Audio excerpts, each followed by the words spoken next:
They distributed these pamphlets everywhere. In the middle of the night, they'd drop in a courtyard, in a schoolyard, in a marketplace, in an alleyway, and then Hans and Sophie and their professor were captured.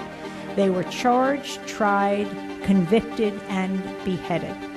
But that philosophy, that motto, should be the Hippocratic oath of the media today. We will not be silent. It is a great honor to be here with you as Michael brings back that story from some 25 years ago. It brought back an image I had in being able to really talk to people on all sides in the West Bank and Gaza, because I happened to have been mugged right before I went there in the streets of New York. So my face was sliced up. The doctor said he would quit if I dared go to the occupied territories because I had to heal back in New York. Needless to say, I didn't have that doctor for long, so I went, and I had to wear a big hat to cover all the stitches on my face. And when I would go to the Palestinians to speak to them, they would say, "We're so sorry, did the Israeli military get you?" And when I would go to the Israeli military to speak to them, they would say, "We're so sorry, did the Palestinians get you?" So I got some heart-rending responses on both sides. But it is great to be here. As we're driving in, we were hearing about the teachers' strike being suspended, and I look forward to hearing a teacher speak after to tell us exactly what has happened. And on Democracy Now! Tomorrow, we hope to be interviewing Karen Lewis, the president of the Chicago Teachers Union.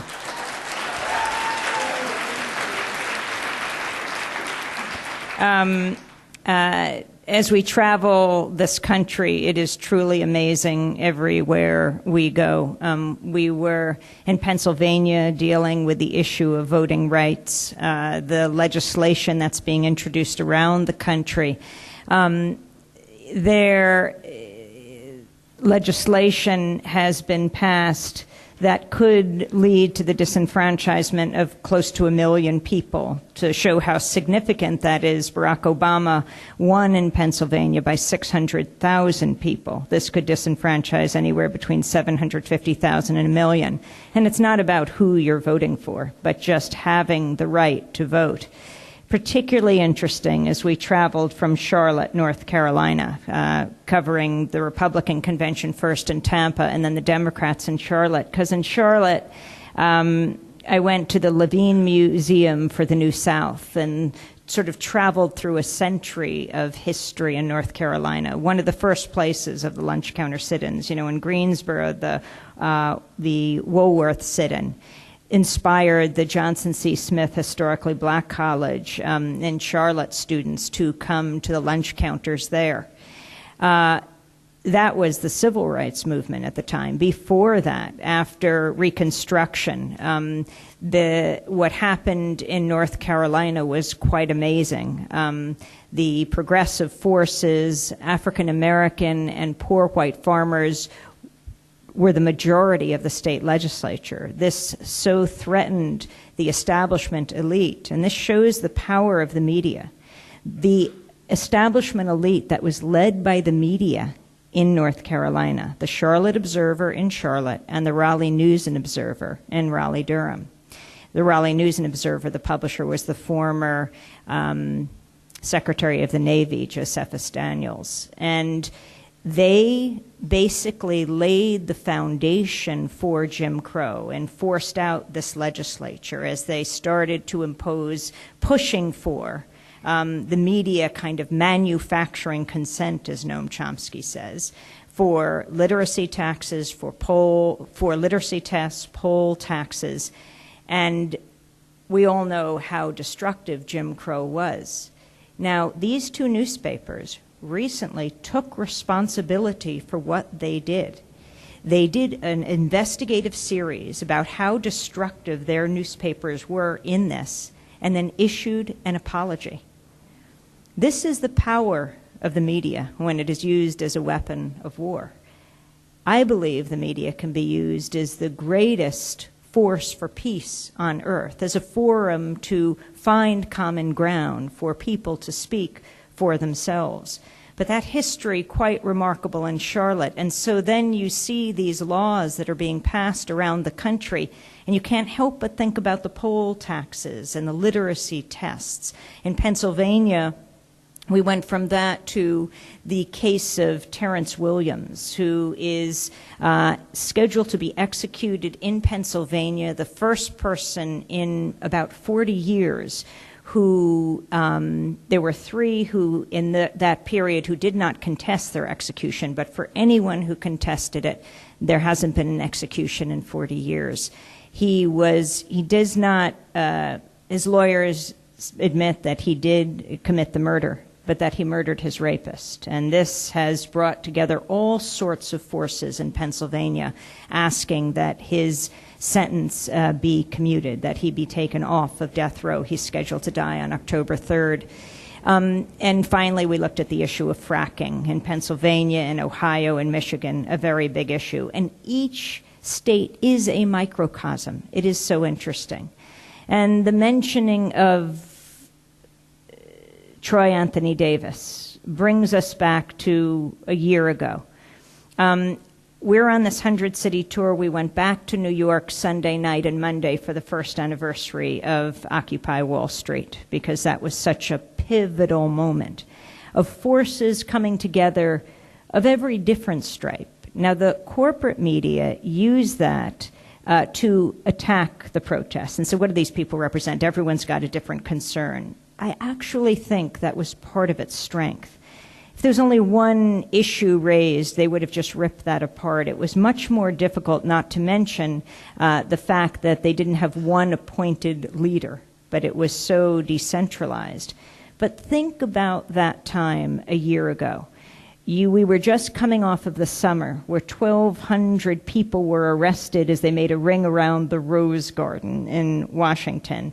Environmentalists protesting President Obama in trying to encourage him not to sign on to the XL tar sands pipeline. And then people came to New York, and many of the signs on that day, on September 17th, that people were carrying into Zuccotti Park were about Troy Anthony Davis. They said, "I am Troy Davis. I am Troy Davis." That was September 17th. On September 20th, we went down to Atlanta, and on September 21st, we were at Jackson, Georgia, at the death row prison where Troy Davis was scheduled to die. We didn't know what would happen. He had had 3 death warrants issued before, some coming within minutes of his execution, but then it was put off. We decided we would broadcast that night, no matter what happened. Dennis is giving out the daily digest that lets you keep in touch with us, and we send you our daily headlines and our news alerts. And by the way, if you'd like Democracy Now! To come to Chicago, you can ask your public radio or television station to broadcast Democracy Now! We are thrilled to be on CAN TV live every morning. Live every morning at 7 o'clock on Evanston Television as well. We were on some community radio stations here that have since folded, we're very sorry to say. But what we're thrilled about is that at this point, we're broadcasting over 1,100 stations around the country and around the world, increasingly on PBS and NPR stations throughout the country. We deeply believe in public media and in supporting public media, whether it's public access TV or college or community radio, Pacifica Radio, NPR. We need to preserve the public spaces. So we went down to Jackson, Georgia to broadcast, not knowing what would happen.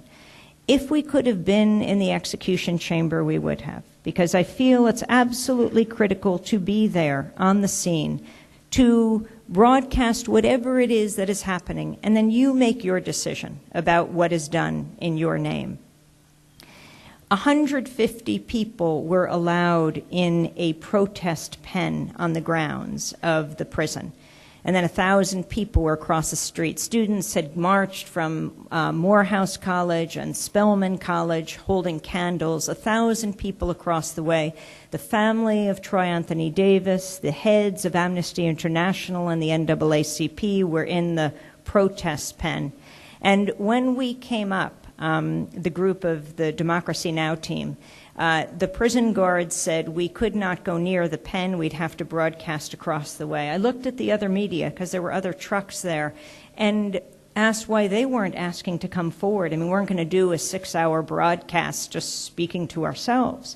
I mean, to talk to the people who were there was what was most important, but they were probably doing stand-ups of 30 seconds to a minute, and so it wasn't as important to them. But we wanted to know why people who would have come from across the country. We wanted to talk to the families and the human rights leaders throughout that evening. When our truck came, that might have been hired by Fox the next day or CNN the day before, the guys who drove the broadcast truck onto the grounds were bigger than the prison guards. And when they came on the site, they said, "Where do you want this truck?" I said, "Well, the guards have said," they said, "No, where do you want this truck?" I said, "I want it right over there, right next to the pen." And they drove up, and the guards parted the way, and that's where we set up. And it was quite astounding. We started the broadcast at 6 o'clock, 6 o'clock in the afternoon, Georgia time. How many of you know Troy Anthony Davis's case? But just to briefly explain it, he was sentenced to death for the murder of an off-duty Savannah police officer named Mark McPhail in 1989. 7 of the 9 non-police witnesses later recanted or changed their testimony, some alleging police intimidation for their original false statements. One who did not recant was the man who many have named as the actual killer. No physical evidence linked Davis to the shooting. Troy Anthony Davis was one of more than 3,200 prisoners on death row in the United States. He had faced 3 prior execution dates. With each one, global awareness grew. Amnesty International picked up his case, so did the NAACP. Calls for clemency came from Pope Benedict, former FBI Director William Sessions, former Republican Georgia Congressman Bob Barr. The Georgia State Board of Pardons and Paroles, in granting a stay of execution in 2007, wrote, "It will not allow an execution to proceed in the state unless there's no doubt as to the guilt of the accused." Alan Alt, the former warden of this death row prison, joined with, who was not opposed to the death penalty, but opposed to Troy Anthony Davis being executed, joined with 5 other retired wardens in calling for a stay of the execution of Troy Anthony Davis. So the chorus of calls for that indicated, well, maybe this execution would be put off. We got the press packet from the Department of Corrections, what this case was about. Interestingly, it was very thin, and it mainly focused on what Troy Anthony Davis would be fed for dinner. It was very specific on this point. It said he would be having grilled cheeseburgers, oven-brown potatoes, baked beans, coleslaw cookies, and a grape beverage. It also listed the lethal cocktail that would follow: pentobarbital, pancuronium bromide, potassium chloride, and Ativan, in parentheses, a sedative. The pentobarbital anesthetizes, the pancuronium bromide paralyzes, and the potassium chloride stops the heart. Davis refused the sedative and the Last Supper. By 7 p.m., the U.S. Supreme Court was reportedly reviewing Davis's plea for a stay. The case was referred to Supreme Court Justice Clarence Thomas, who hails from Pinpoint, Georgia, a community founded by freed slaves that's near Savannah, where Davis had lived. The Supreme Court, as we waited through the evening, ultimately denied the plea. Davis's execution began at 10:53 p.m. A prison spokesperson delivered the news to the reporters outside. Time of death, 11:08 p.m. The eyewitnesses to the execution stepped out. According to an Associated Press reporter who was inside, these were Troy Davis's final words. You know, He was strapped to a gurney that looks like a cross, his arms strapped to the strap. His arms were strapped down, his legs were strapped down. And he, at the last minute, they pull the curtain back and they show the people, the witnesses who are there. He turned to Mark MacPhail's family, and he said, "I'd like to address the MacPhail family, let you know, despite the situation you're in, I'm not the one who personally killed your son, your father, your brother. I am innocent. The incident that happened that night is not my fault. I did not have a gun. All I can ask is you look deeper into this case so that you really can finally see the truth." And then he turned to his 2 lawyers, his friends. "I ask my family and friends to continue to fight this fight." And then he turned to his executioners and said, "For those about to take my life, God have mercy on your souls, and may God bless your souls." The state of Georgia took Davis's body to Atlanta for an autopsy, charging his family for the transportation. On Troy Davis's death certificate, the cause of death is listed simply as homicide. As I stood on the grounds of the prison just after Troy Davis was executed, it was about 1:45. The Department of Corrections threatened to pull the plug on our broadcast. The show was over. I was reminded what Gandhi reportedly answered when asked what he thought of Western civilization. He responded, "I think it would be a good idea." That was part of what fueled Occupy Wall Street a year ago. And you think about that time, how the corporate media operated. You know, first, for days, they didn't even report on it. And then they ridiculed it. I remember Erin Burnett was just starting her show on CNN, and she had done an interview the night before on CNN to explain how she was going to give voice to the people. And her first segment of the first show had the segment, "Seriously?" But again, it made me think about Mahatma Gandhi, who said, "First they ignore you, then they laugh at you, then they fight you, then you win." And no matter how you feel about Occupy, there is no question it has changed this country and changed the world. I mean, any Madison Avenue PR exec would drool to be the one who came up with the motto, "We are the 99%. And the word Occupy is known all over the world, even in English, Occupy. Movements are what matter. Movements are what make the difference. I wanted to talk about going to the Republican and Democratic conventions this time around. I was a little nervous about going first to the convention in Tampa because of what happened 4 years ago when we were covering the conventions in Denver and St. Paul. We had covered the Denver convention. There was mass protests there, and then we flew to St. Paul, and that's where my colleagues and I got arrested on the first day of the Republican convention, simply trying to bring out the voices of people who were outside and inside. And let me just explain that, because I think it goes to a bigger point that I'm deeply concerned about, which is the militarization of the police in this country, something that we should not be accepting. And good police officers and police chiefs feel exactly the same way, that what we've seen since 9/11, the billions of dollars that has been poured into local police departments. They're buying tanks, they're buying drones, the level of surveillance is unprecedented. It's not good for a democratic society. Dissent is what this country was founded on. Dissent is what will save us. So when we covered the Democratic Convention of 2008, there was a lot of protest. We flew to St. Paul, and the protests began immediately. It was the first day of the Republican Convention, 2008. It was Labor Day, actually. And they, too, by the way, were concerned about a hurricane then, that it would hit New Orleans, and it would look very bad if the Republican convention were partying when people were in trouble. And so they were having all sorts of meetings. By the way, on this one, the threat in Tampa was that there would be a hurricane, and it was very bad tropical storm. It was pouring rain in Charlotte and in Tampa. And when one of my colleagues at Democracy Now!, Steve Martinez, when I said, my gosh, there's going to be another hurricane, it's going to be in Tampa, he said, is it a legitimate hurricane? And you know what he's referring to, Todd Aiken making the comment that, women who are legitimately raped don't get pregnant. So our general manager, Julie Crosby, said, well, not to worry then, because if it's a legitimate hurricane, Tampa will shut down and won't allow any water in.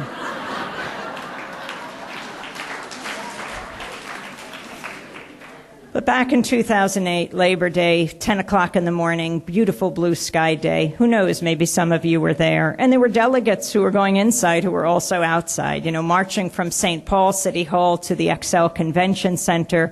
It was led by soldiers and some in full military regalia. That is a big untold story, as a level of resistance in the military. These are people who know they've been there, or they're refusing to go.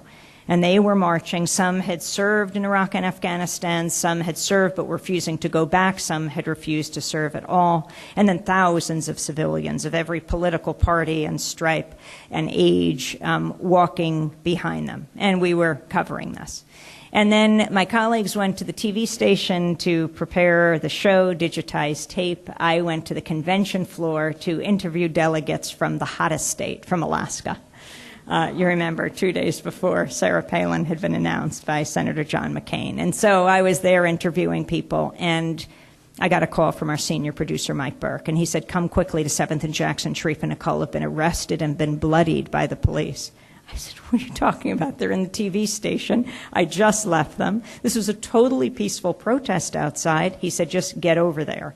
So I was with Rick Rowley of Big Noise Films, who does fantastic films, and I encourage you to see them all. And we raced off the floor of the convention center. Now, I have all the top credentials that allow me to interview presidents and vice presidents and delegates, Congress members.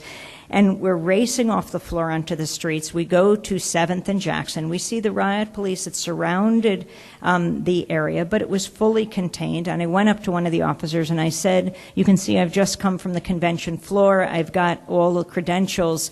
And so do my colleagues inside. And I understand they've been arrested. I'd like to speak to your commanding officer. We need to have them released. It wasn't seconds before they ripped me through the police line, twisted my arms back, slapped the handcuffs on, threw me against a car, against a wall, and onto the ground, charging me with a misdemeanor, interfering with a peace officer. If only there was a peace officer in the vicinity. So from my vantage point on the ground, I am desperately looking for Sharif and Nicole. Sharif Abdel-Qaddus and Nicole Salazar, two of our producers. Now, you may know Sharif because of the remarkable job he has done covering the Egyptian revolution. 2 years later, he would fly home to Egypt. He's an Egyptian American with our video producer, also an Egyptian American who had served on like the Egyptian national basketball team. He leaps tall buildings in a single bound. You need that for a videographer in the middle of Tahrir. And what they brought us from the middle of Tahrir was truly remarkable. I mean, first, Mubarak plunged the country into digital darkness. But we are used to working through these kind of impediments. Democracy Now! Started 16 years ago. We didn't have the money for satellites to send radio, or certainly when we were doing TV as well. We pioneered a way to send broadcast quality video through the internet. And when the internet is down, we have other ways. And Sharif became one of the top tweeters in the world. His tweets were being shown on CNN. He was being interviewed on MSNBC, CNN, and other networks, and of course on Democracy Now! We call that trickle-up journalism. But what he was bringing you, the picture, I remember Anderson Cooper was in his hotel room on Skype looking like the old Democracy Now! When the thugs had brought down the satellites as well. But that's when Mubarak had brought back up the internet. Sharif always joked Mubarak's fatal error was to take down the internet. He said, we're Egyptian after all. We would have been inside on Facebook and on the internet. Now we had to go outside to see what was happening. And he said that was the beginning of Tahrir. But when he brought up the internet and the thugs then took down the satellites, the networks, they had the image of Tahrir, which was absolutely amazing. But the voices that we were able to bring you, which we sent through the internet, that Sharif did. I mean, you met Adef Souef, the great Egyptian writer who wrote Map of Love. You met Nawal Saadawi, the 79-year-old psychiatrist, presidential candidate. She had been imprisoned under Sadat. She had been exiled under Mubarak. She had written many books. She had been running these salons telling young people, we will win someday. Even they more skeptical than she was, even though she had been through so much. You met the young high school student who was publishing a broadsheet, Voices of Tahrir, in the shadow of the state media building that had spewed lies for so long. And you heard people speaking for themselves. It wasn't just the bird's eye view, though that was amazing. This was people who could have been in your community. This is the power of independent media. This was the beauty that Sharif brought you. And at night, he would stay in Tahrir, and Hani would make his way back to Sharif's house, and he would put together these remarkable videos and send them through to Democracy Now! For us to broadcast to you the next morning. Sharif was not arrested by Mubarak covering Tahrir, but he was arrested here in the United States covering what was supposed to be a celebration of democracy, a party convention. So back to that square, September 1st, 2008. I was looking for Sharif and Nicole, though I was down on the ground, and I did see Sharif across the parking lot with his hands behind his back. I demanded that I be brought to him, and finally the police let me. They brought me over to him, and we were standing there, our credentials on, hands behind our back, his arm is bleeding, and we were saying, you must release us. You know that we're journalists, you must release us. Whereupon the Secret Service came and ripped the credentials from around our necks. Then they brought me into the police van, and that's where I saw Nicole. Her face was bleeding. She had her credentials on. She was handcuffed. I said, what happened? She said, we were in the TV studio preparing the show. We heard a commotion outside. We grabbed camera, microphone, raced downstairs. We saw this parking lot. There were some protesters. Mainly it was riot police, and she was standing against a car. She was holding her camera, and the riot police came at her in formation. She was against the car.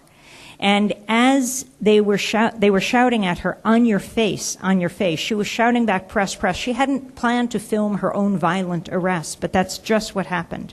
As she shouts back, press, press, they shout, on your face, and she didn't know what hit her. From behind and in front of her, they slammed her to the ground. They had knee or boot in her back, and they were pulling on her legs, so they were dragging her face through the gravel. The first thing to go down was her camera. They pulled the battery from her camera. If you were wondering what it was, they wanted to stop happening. Now, Sharif is a very cool guy. He told the rioting police to calm down. And they took him, kicked him twice in the chest, threw him against the wall, and took him down, bloodying his arm. They faced PC felony riot charges, probable cause felony riot. So I am taken to the police garage where they've erected cages to put the protesters in. And Sharif and Nicole are taken to jail. The video of our arrest went online immediately, and that's ultimately what freed us.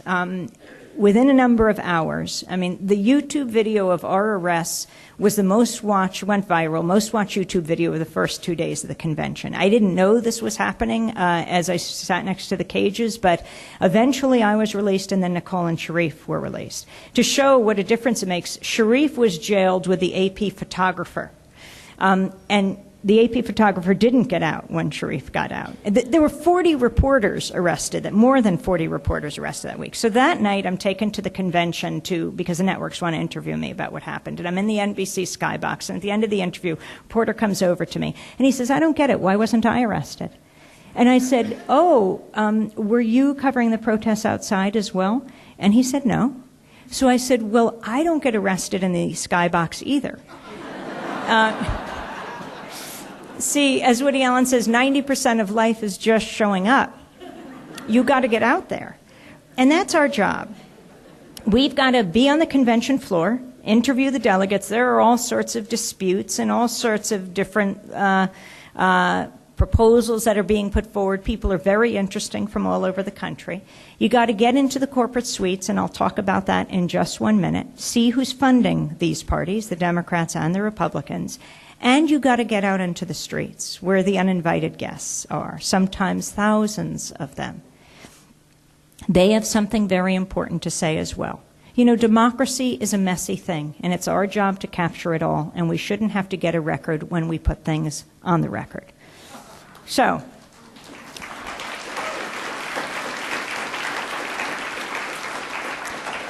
the next day, the police chief was holding his news conference to talk about how successful the police operation had been and how this will be the model of how they will move forward for the week, which was very alarming to us, considering we had a 2-hour daily broadcast to produce. And we had just finished getting Nicole out of the emergency room. The officer who opened the door to the news conference was my processing officer the night before. And I said to him, you not only have to let me into this news conference, you have to let me out when it's done. So at the press conference, journalists were asking questions. I raised my hand. I described what happened to us. And I asked Chief Harrington, I said, what have you instructed your police officers to do?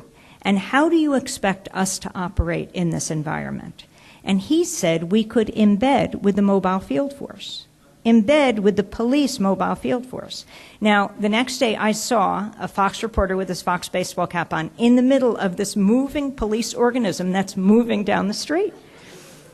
Embed. You understand what he means. You know, like embed with the troops in Iraq and Afghanistan.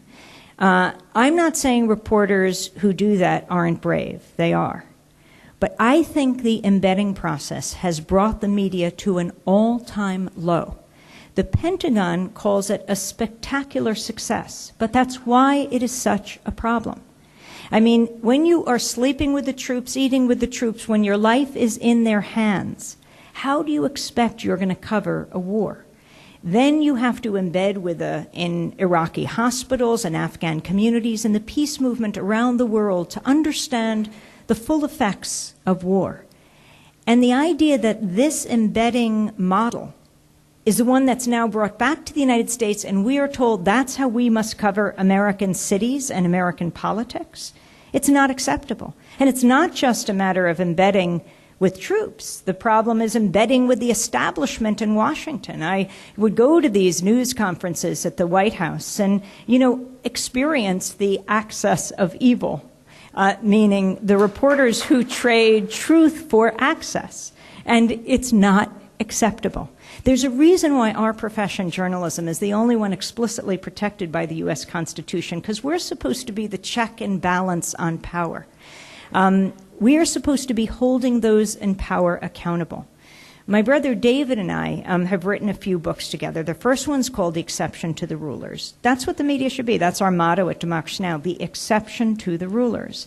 The second one's called Static, and the reason we call it that is in this high-tech digital age with high-definition television and digital radio, still all we get is static, that veil of distortion and lies and misrepresentations and half-truths that obscure reality, when what we need the media to give us is the dictionary definition of static. Criticism, opposition, unwanted interference. We need a media that covers power, not covers for power. We need a media that is the fourth estate, not for the state. And we need a media that covers the movements that create static and make history. So,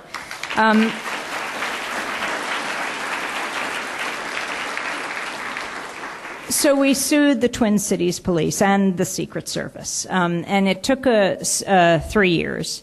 The Secret Service demanded to be severed from the case, but we knew that they were involved with this. You know, it's sometimes hard to figure out all these levels of authority and the fusion centers and who is there, and sometimes names are covered and numbers are covered. But it was the police who told us it was the Secret Service. When the police were holding us, you know, I asked the officer, could he please loosen my handcuffs because they were so tight, and he tightened them. And then the man came over and ripped the credentials from around our necks. I turned to the police and I said, you have no right to do this. And he responded, that's not us, that's the Secret Service. So we figured out who it was, and we went through this process. We won a 6-figure settlement, and also the St. Paul Police Department developing a protocol for how to deal with reporters. And we made the announcement of our settlement at the height of the Occupy encampment at Zuccotti Park, because we wanted to send especially a message to police, and we knew that was a place where there were hundreds of police officers. that they would have to pay a price for these unlawful arrests, yes, of journalists, but also any unlawful arrests.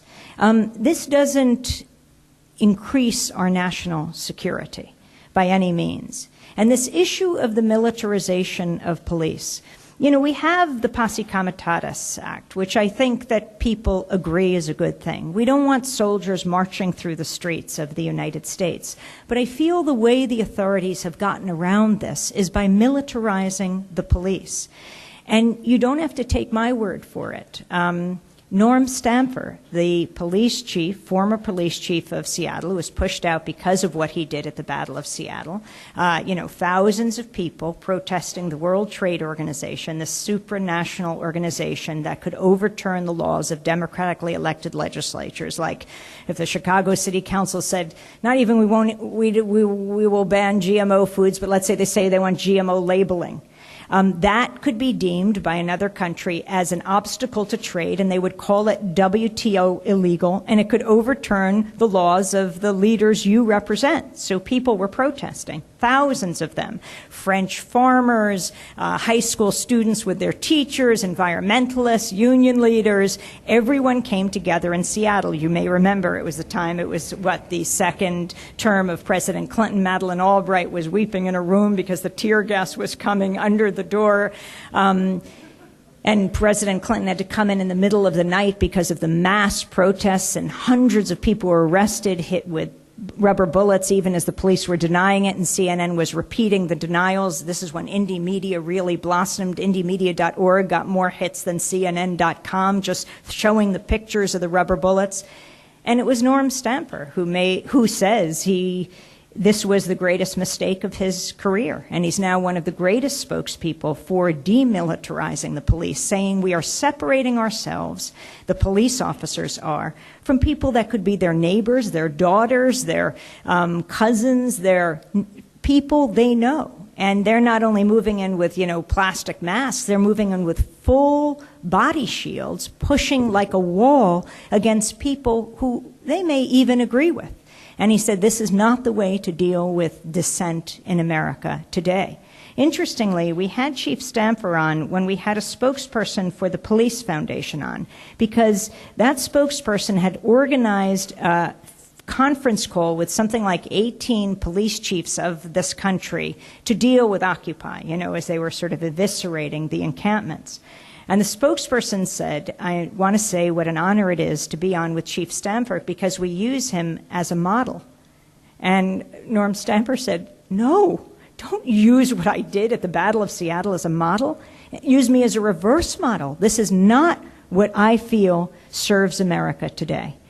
And I think we are just gradually getting used to a level of police reaction that certainly doesn't serve a democracy. I mean, I remember right before Tampa, the Republican convention, hearing on the news that anarchists might be exploding IEDs in the streets of Tampa. And so then you start to justify, the $50 million that the Tampa police got and the $50 million that they got in Charlotte. And then there was the $18 million each party got to throw their parties. Interesting, I didn't hear the Republicans complaining about the tens of millions of dollars of government funding that went into throwing that party. And on that issue of debt, inside the convention, the first day the motto was, we built this. And that was, they're mocking President Obama, saying if you've done something successful in this country, built a business, probably government had some role in helping, like if you're a businessman, just building the roads. So each person who got up mocked this theme, but everyone was holding the signs, we built this, we built this. South Carolina Governor Nikki Haley got up, and she talked about how proud she was having Boeing in their state and how she was there when the first plane was built in South Carolina by Boeing, standing with the non-union workers, she said, celebrating this great American company, she said, and They built this, Boeing built this. And I could only think, well, on one side of the room, they had the debt clock going, and it's going fast. Every second, that debt is going up. And they had a second debt clock that they started when they gavelled in the convention to show how rapidly, even in those few days, the debt was going up. And on the other side, they had, we built this. And hearing them talk about Boeing, and I could only think, yes, looking at we built this and looking at the debt, they built that debt. Think about how many billions of dollars of government funding Boeing has gotten. Just the facts. That's all we have to do is provide the facts. And that's what we tried to do through the Republican convention. Why Mike Burke, our senior producer, and Hani Massoud, who'd covered the Egyptian revolution and came back, was walking the halls of the corporate suites. It's our job to get there, see who's funding these conventions. And Mike runs into Sheldon Adelson, the Macau, Vegas casino magnate who's been investigated for bribery and corruption, and who gave Newt Gingrich first millions of dollars, but now is funding the Republican Party, promises to give something like $100 million. This is the first post-Citizens United election, and we have to take this very seriously. So Mike went over to ask him how much money he does plan to spend in this election cycle. And there was a woman standing between them, and she stepped back and body slammed Mike, which threw him back. He hadn't expected this. And Hani is just filming, and Hani's a towering, strong guy, and she then grabbed his camera and ran into the Adelson suite. They didn't know what hit them, so Mike is reaching for his Android phone to document now what had happened since they had their camera taken. And as he's reaching for his phone, the security or the Adelson team is pulling it out of his hand. Now, the Adelson team, if nothing else, is supposed to respect private property, we've heard. And then Hani goes over to the suite to put his foot in the door because this person has stolen his camera, and she drops it on the ground. So they don't even know who this person is, and soon the Adelson team is surrounding them, and then a top spokesperson for the casinos and for the Adelson family comes out and apologizes quickly, gives Mike and Hani his card and says, we'll take care of all of this tomorrow, anything you want, we'll take care of this, and we're very sorry. And Mike is saying, who is this woman who's just stolen our camera and slammed it on the ground? That's Mr. Adelson's daughter. So this became a little embarrassing for the Adelson family. All the media picked it up. New York Times did a story. All the networks were doing a story how the Adelson family had attacked the Democracy Now! Team. And so they put out a press release. And then they wished us well, covering the rest of the Republican convention. Well, the next day I went to talk to David Koch. You know who David Koch is. He's the... Charles and David Koch are the billionaire oil magnates who fund the Tea Party movement and promised to give something like $400 million in this election. And David Koch happened to be a New York delegate.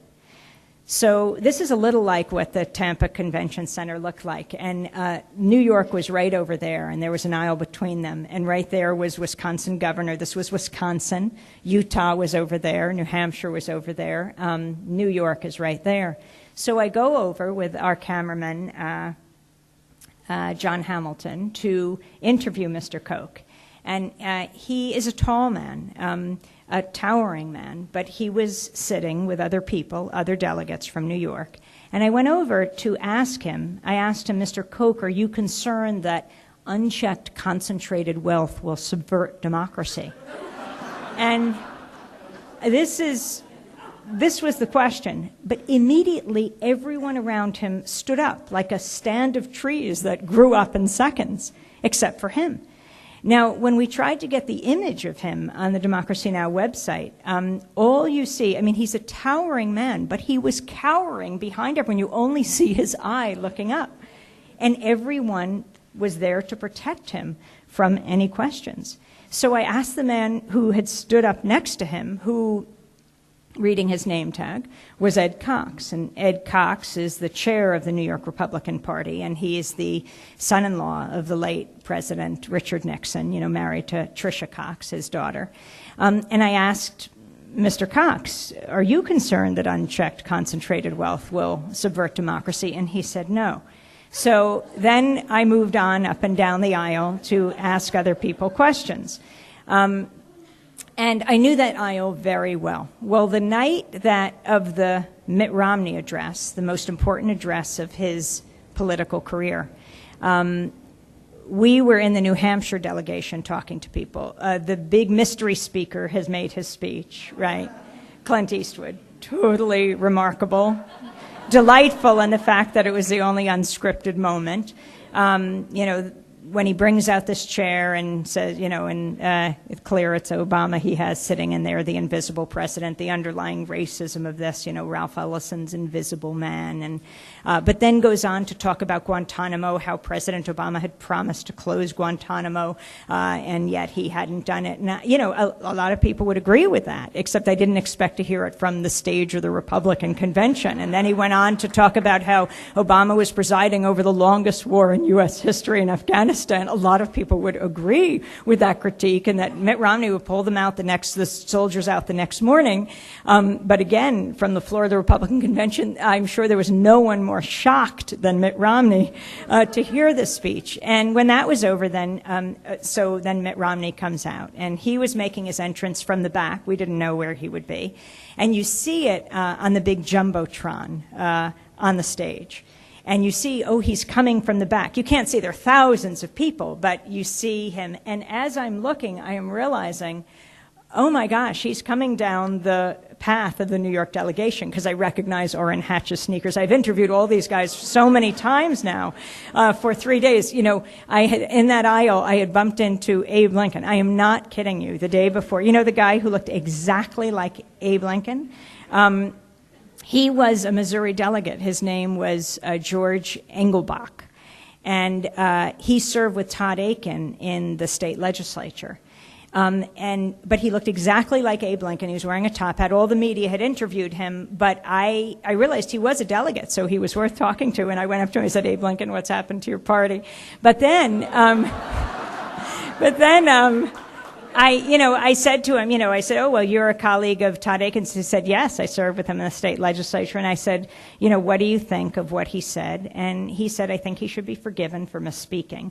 And I actually agree. I don't go for all this gaffe stuff. I mean, it's funny, but there's so many important things. If someone misspeaks, you have to just move beyond that. That's not the important issue. But I don't think Todd Aiken was misspeaking. He's expressing a whole school of thought that many have expressed, including Paul Ryan. And this is why it was so dangerous for the Republican Party, right? He is the vice presidential nominee. He's not just signed legislation or supported legislation with Todd Aiken. He's co-sponsored legislation, for example, like the Sanctity of Life bill, which critics call the personhood bill, that says a fertilized egg is a person. So you have Ryan saying a fertilized egg is a person, and you have Mitt Romney saying that a corporation is a person. But I think we have to focus on the already born life and blood people that make up this country. But it is far more than that. And so I said to him, do you really think he misspoke? And he said, well, yeah, when it comes to brutal rapes. And I said, well, is there another kind of rape? And he said, well, certainly. This is Abe Lincoln. Well, certainly. He says, when you're with a girl or a lady who's inebriated, or she's high on drugs, or you slip her a Mickey. And these were the conversations we were having on the floor of the Republican convention. So I knew this aisle very, very well. And so Mitt Romney's coming down, and I say to John, our videographer, okay, start filming the Jumbotron, because it's showing him shaking hands with everyone coming down the aisle. And he said, no, we're going to get the pool feed later. We'll call New York. Robbie Karen, our video producer in New York, will get what all the journalists get, and it's the actual video feed, and we'll choose whatever we want. I said, film the Jumbotron. You never know what you get when you're not there. All right, so he starts filming, and he's making his way down. I said, oh, my gosh, so he's going to shake hands with David Koch, and that's just important to have. Of course he would. I mean, he's shaking hands with all of his supporters. He gets to David Koch. He shakes his hand. He puts his arm on his shoulder. He points at him, and he moves on. So we'll pull that, and we'll show it the next day, and it is symbolic, and it's real, and it's the Koch-Romney handshake. So we call Robbie at the end of the night, and we say, pull that, by the way, from the pool field, because ours isn't as good quality. It's just filming a screen. And he says, film what? So I said, no, pull the film that you're getting from Reuters. That's when you see the New York poll, right after that, that's where all the New York delegates are. Maybe you don't recognize Mr. Koch. He's not a very public figure, a very tall man. And he said, no, he's not there. He said, did you see Romney coming down the aisle? Yes, he's coming down the aisle. He's shaking everyone's hand. So what happens when he gets to New York? He said, it cuts away. He said it cuts away, and it cuts to these two young women, sort of look like they're high school, young college. They've got red, white, and blue boa feather scarves on, and they're very enthusiastic. And then it cuts to a big overview of the convention center. This all takes just about 5 seconds. And then it goes back to him shaking hands with the rest of the New York delegation, goes up on the stage. So I said, you serious? So we called Reuters, and we said, where'd you get that? I mean, now we're getting very technical. And they said, what do you mean? We give you our poll feed. I said, I know, but where did you get that? Did you direct that shot? No, they said they got it from NBC that day, because each day a different network, is in charge.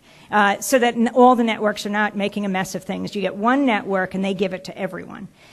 They said, and who knows if that person was right or told us NBC, but then you have to ask, is NBC filming and choreographing it, deciding what the cuts will be, or are they getting it, just hooking into a box, and maybe the RNC is directing it and sending out that feed? We haven't figured out that part yet, and I am not saying that this wasn't totally coincidental. But the world did not see that handshake unless you were watching Democracy Now! We put up a split screen.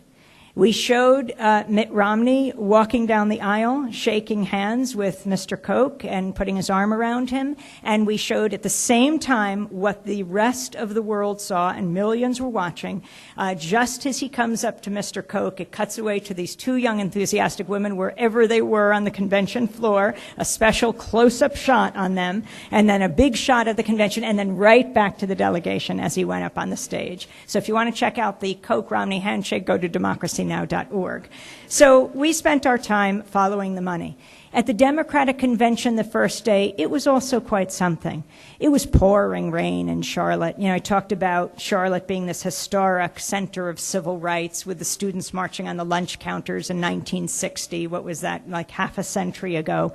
Well, something similar happened on the first day. Pouring rain. It's around 4 in the afternoon, and I get a text that something is about to happen on a particular corner. So I go over to that corner, and there are a couple journalists there, mainly foreign reporters, and we see a bus come up, and it's the Undocu bus.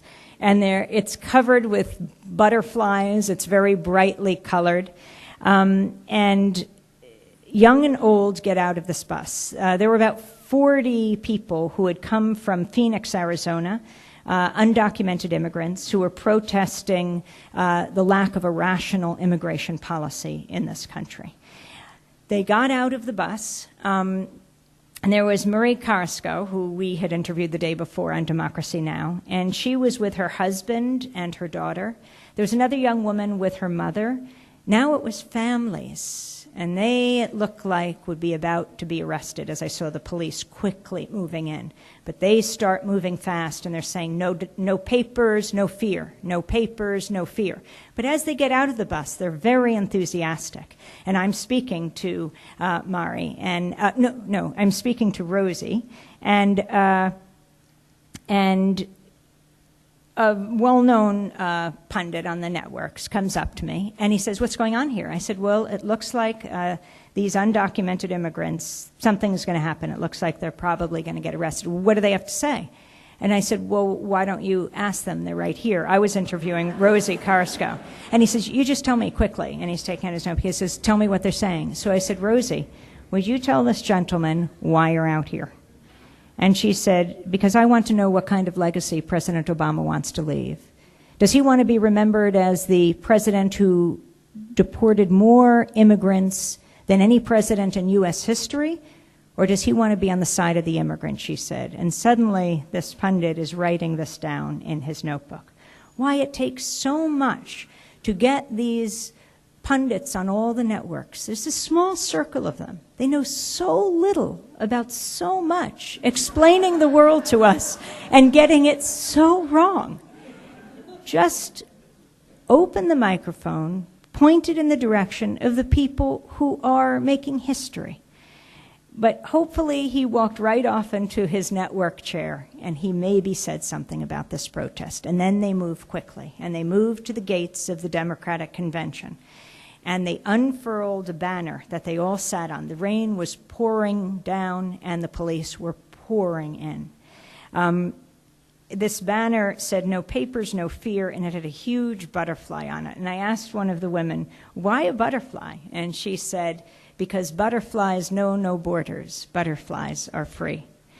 And then one by one, they started to get arrested. I saw this young woman with her arm tightly wrapped around her mother.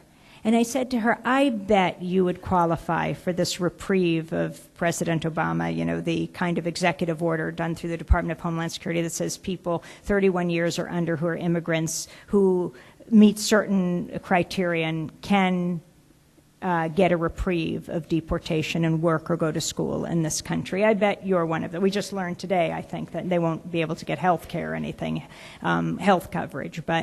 And she said, "Well, I am, actually. But my mother can't. And if my mother is deported, I might as well go with her."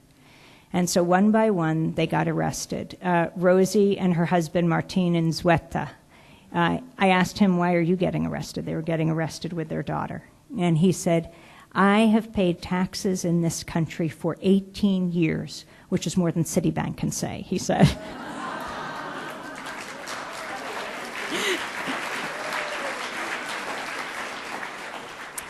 And so 10 of them got arrested on that first day of the convention. And these are the voices that I think clearly need to be heard that are making history, these movements.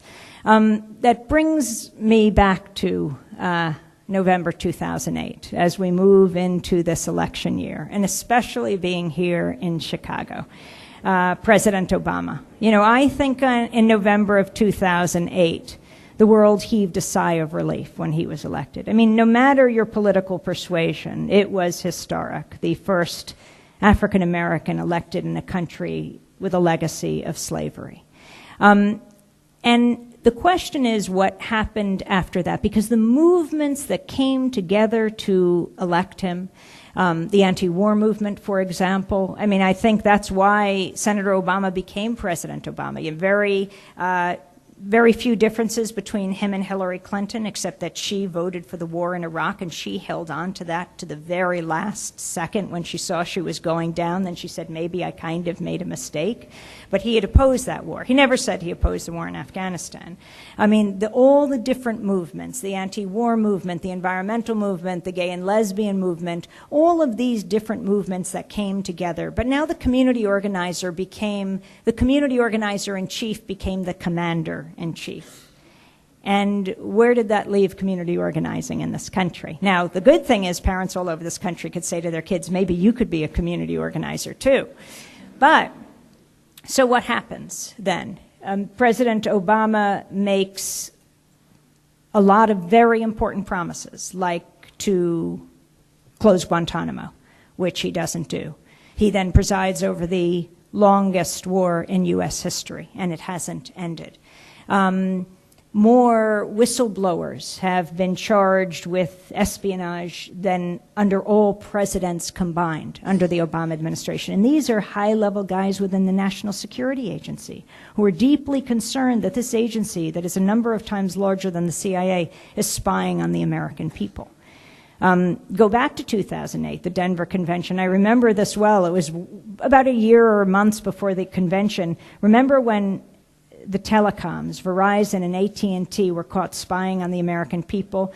Senator Obama put on his website he would filibuster any legislation that granted them retroactive immunity, and soon that was off his website, and then it was clear he was going to become the Democratic nominee. It was right before the convention, and he not only didn't filibuster, but he voted for it. And within weeks, we saw the Democrat delegate bags, and maybe some of you were delegates. They had AT&T plastered on both sides of the bags. Big thank you party thrown by AT&T the first night of the Democratic Convention 2008, and in Charlotte, you know, we have to wear these lanyards that have our press credentials. They've got AT&T all over them. The telecoms are very thankful, but these national security officials are not, who have become whistleblowers and said that We are turning this whole spy apparatus on ourselves, and this is very dangerous. It makes me think about the remarkable crusading series by the Associated Press that just won the Pulitzer Prize this year for documenting under the Freedom of Information Act what the New York Police Department has been doing for years, spying on Muslims, not only and Arab Americans in New York, but they expanded to Connecticut and New Jersey. Unbeknownst, New Jersey officials say to them, the president of Yale University issued an angry statement saying, "How dare you spy on our students?" You know the story, and it's very frightening. We have the example because AP looked at the New York Police Department. What about all over this country? We had a young student on from the City University of New York who was named in the documents. He was a Muslim student. His parents said, do not go on TV. Do not go on the radio because you're going to target us. And he said, we're already targeted. I have been named in these documents. He said, I think my only protection for all of us is to speak out. So he came on the show, and he was in the documents because he and his friends had gone on a camping trip for the weekend. And it turns out the guy who drove them was the infiltrator, worked for the New York Police Department, and wrote all about this camping trip that they had. And so he described it on Democracy Now! He said, they wrote that we're so extreme that we prayed 4 times a day. He said he was so stupid he didn't know we pray 5 times a day. But this level of surveillance is not good for any of us. I mean, even for the police. Police will tell you, the FBI will tell you, that when you have this level of surveillance that damages relations within communities, it makes it very hard to work with different communities if you want to be very practical about it. And all of this, whether we're talking about the charges of espionage, whether we're talking about Guantanamo, the war, the drone attacks, President Obama keeping, and this was exposed by the New York Times, the kill list and personally signing off on the people who are killed in these drone strikes without trial, without charge. These are very serious issues. And where are the movements that were so active leading up to 2008 today? Well, there are many people who are working hard on these cases, but I think people felt after he was elected, first of all, people were exhausted, but also that they didn't want to contribute to the right-wing attack. For example, you know, the birther movement and, you know, saying you are other, you couldn't be from this country. And people lost their footing. But when the most powerful person on earth is sitting in the Oval Office and those who are used to having the ear of the most powerful person on earth are whispering demands in his ear, if he can't point out the window and say, if I do that, they will storm the Bastille, if there's no one out there, he's in big trouble. And that's when he agrees with you. What about when you do not agree with him, but you want to make your views heard? This is the moment. This is the time that politicians and elected officials from the lowest levels of government to the highest have to listen. They want your vote. Yes, money is swamping and corrupting politics, but still votes matter. Yes, there's this whole push all over the country to disenfranchise many people, but votes matter. I mean, I have covered countries all over the world where people are gunned down when they go to the polls, but they still do. Voting matters. And in order to earn your vote, you have the right to make your demands. That's the way democracy works. We don't achieve democracy and then it just is a democracy. It is something that is accomplished every day. And if you don't fight for it, we lose it. And when the Obamas went to the White House, right before President Obama was elected, remember when they met with the Bushes and they gave them a tour of the White House? I was invited on CNN to talk about the moment. So I was in the CNN studios, and I see the video of the Obamas walking in to the White House. And there's other pundits and other places, and they're all jabbering about something. But I'm looking at them walking into, I said, wait, we have to take pause. This is Barack Hussein Obama and Michelle LaVaughn Robinson Obama.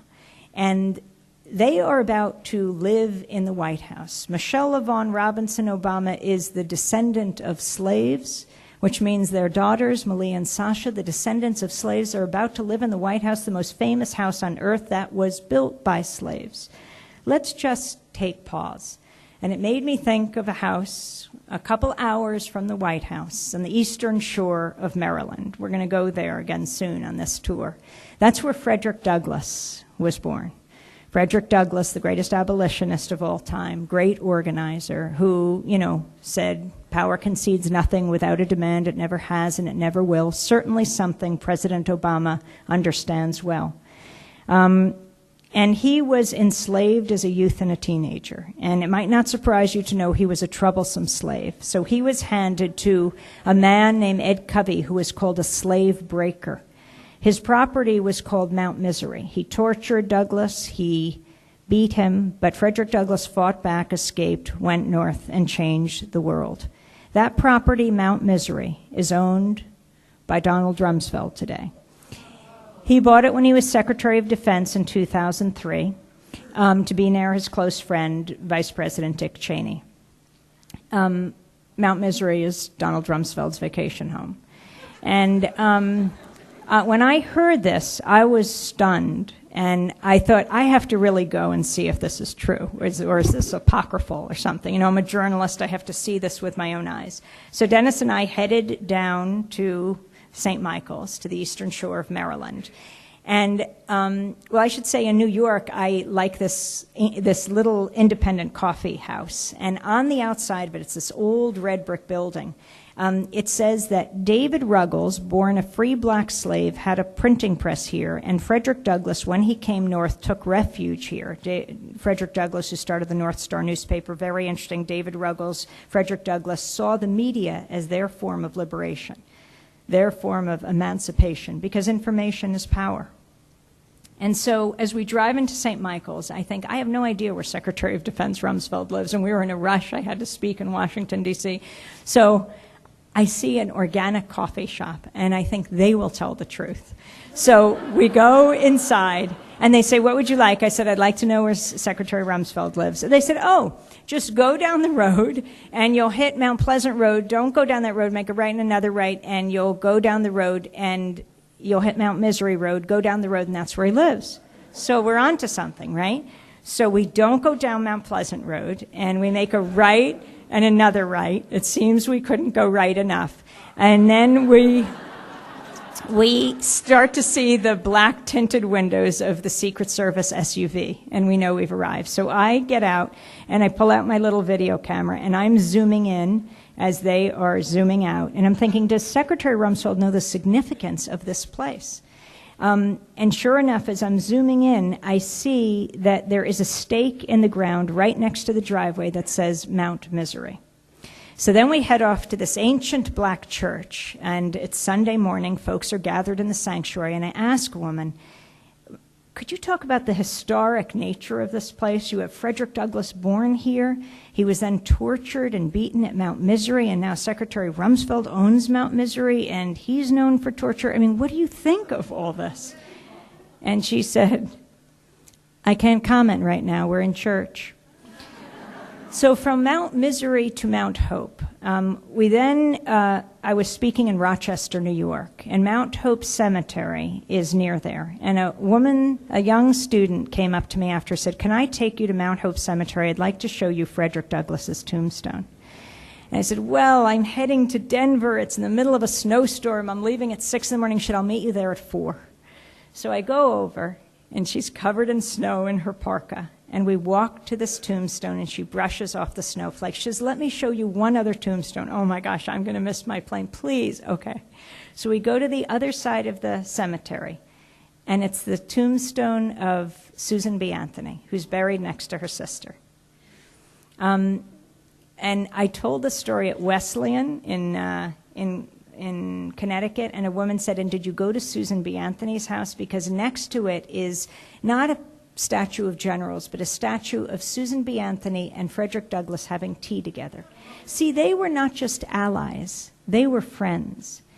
Frederick Douglass was not just an abolitionist, but he was a great feminist. He seconded the resolution in 1848 at the Women's Rights Convention at Seneca Falls for women's right to vote. And Susan B. Anthony supported the anti-slavery movement. She was not just a great women's rights activist and suffragist. These are the movements that have made this country great. And I headed to the airport, and I missed my plane. So I call up Dennis quickly. You got to get me on the next plane to Denver. He is a fantastic researcher. He brings up the blueprints of the Rochester airport. And he says, are you in the Susan B. Anthony wing or the Frederick Douglass wing? I said, oh, come on, you've got to be kidding. He said, I'm not kidding. And I see in the ground, it says Susan B. Anthony, and the other one says Frederick Douglass. You know, every once in a while you have to stop and smell the coffee. These movements, the women's rights movement, the suffrage movement, the civil rights movement, these are the movements that have made our country. And I always, when I come here, tell two other stories, and I want to tell them here. Quickly, Rosa Parks, and the reason why I tell it is because the media gets that story wrong. You all know it, and this part they get right. December 1st, 1955, she sits down the bus in Montgomery, Alabama. She refuses to get up for a white passenger, and in so doing, she launches the modern-day civil rights movement. When she died, Democracy Now! Raced to Washington, D.C. She was the first African-American woman to lay in the Capitol Rotunda. Then her body was brought to a Washington church before the big Detroit funeral. Thousands came in Washington, and there were speakers set up outside so you could hear what was going on inside. Oprah was there, Cicely Tyson was there. We were outside where it's often more interesting to be, and I interviewed a college freshman, a young woman. I said, why are you here? And she said, oh, I emailed my professors. I said, I won't be in class today. I'm going to get an education. We're in a college, right? I didn't say that. She said that. And I remember CNN distinctly telling the story of Rosa Parks. And the facts they got right. But then they said Rosa Parks was a tired seamstress. She was no troublemaker. Rosa Parks was a first-class troublemaker. She knew exactly what she was doing when she sat down on the bus. She was the secretary of the local NAACP. She worked under E.D. Nixon. He came out of radical labor politics. He worked with A. Philip Randolph organizing the Brotherhood of Sleeping Car Porters, the black conductors on the trains, thousands of them whose fathers had been enslaved. Some of they themselves had been former slaves. They were all called George. Their mothers didn't name them George, but they were named George for George Pullman, who owned the Pullman cars. And you could understand why they wanted to organize. And they brought in A. Philip Randolph. A. Philip Randolph went on to organize the 1963 March on Washington, the greatest organizer of the 20th century. E.D. Nixon worked with him. He worked with Rosa Parks. They knew exactly what they were doing. She trained at the Highlander Center, black and white together, to most effectively strategize to change the laws of the South. She sat down on the bus before and refused to get up, as did other young women. You never know when the magic moment will come. But if you are involved in social change, in building a foundation, when that moment comes, you will help to make history, to determine the future. The media denigrates activists, but what can be more noble than dedicating your life to making the world a better place? And to show how brave Rosa was, we go back to the summer of 1955, right here in Chicago, to the story of Emmett Till.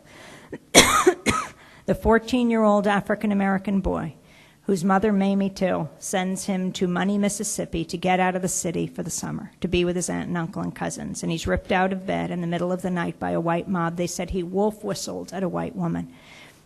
And he ends up in the bottom of the Tallahatchie River.